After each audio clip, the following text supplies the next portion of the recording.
नमस्कार प्रणाम भोजपुरिया भैया लोग। और सब बताई कैसे बानी रउआ सब है।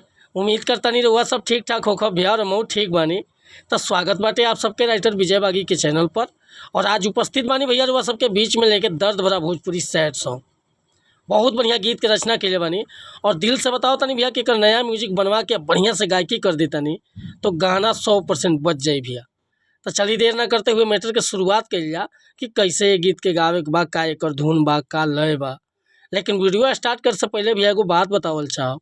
रउआ अगर नया सिंगर बानी और सिंगिंग में इंटरेस्ट बा, अच्छा मैटर के तलाश में भटकता नहीं, बढ़िया गीत नहीं खे मिलत, सही तुकबंदी नहीं खे मिलत, या आपके मन पसंद के मीटर नहीं खे मिलत, तो भैया अगर हमारा चैनल पर आ गई बानी तो सबसे पहले चैनल के सब्सक्राइब कर ली, बेल आइकन प्रेस कर ली, ताकि हर रोज़ रुआ के नया नया मीटर सुने के, देखे के और गावे के मिलत रही भैया।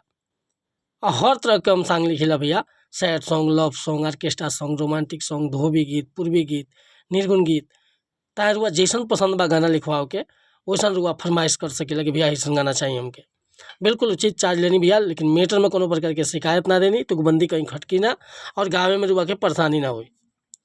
आज के मीटर देखी कैसे गाओ के बाटे।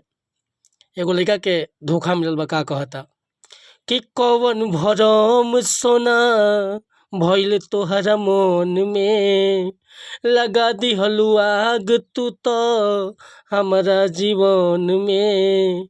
कि कौन भरम सोना भइल तोहरा मन में, लगा दिहलु आग तू तो हमारा जीवन में।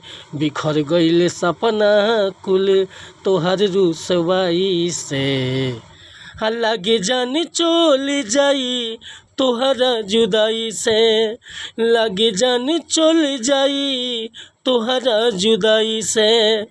भैया हमारा आवाज़ बैठल बाटे, ठीक बा, तो हम उठा के नहीं गा पौले। अगर रउआ अगर एकरा के गावत नहीं तो बढ़िया से गाएम भैया, थोड़ा सा ऊंचा स्केल में, ताकि अच्छा लगे। और ये गाना पसंद बा, फुल गीत लिखवावे के चाहता नहीं तो बेहिचक हमरा कॉन्टैक्ट नंबर पर संपर्क कर सकीले। कॉन्टैक्ट नंबर बाटे 8874473128। कोनो प्रकार के मैटर लिखवावे खतरा चाहे नया म्यूजिक बनवावे खतरा। मिला तनी फिर से अगला वीडियो में, तब तक अनुमति चाहता नहीं। गाँव में कोनो त्रुटि भली तो क्षमा चाहत नहीं भैया, काहे कि हम गीतकार हैं, सिंगर ना। रउआ के डमी बता दिल बानी, रउआ अब अपना स्किल से बढ़िया से गा सकीला। जय हिंद, जय भारत, जय भोजपुरी समाज।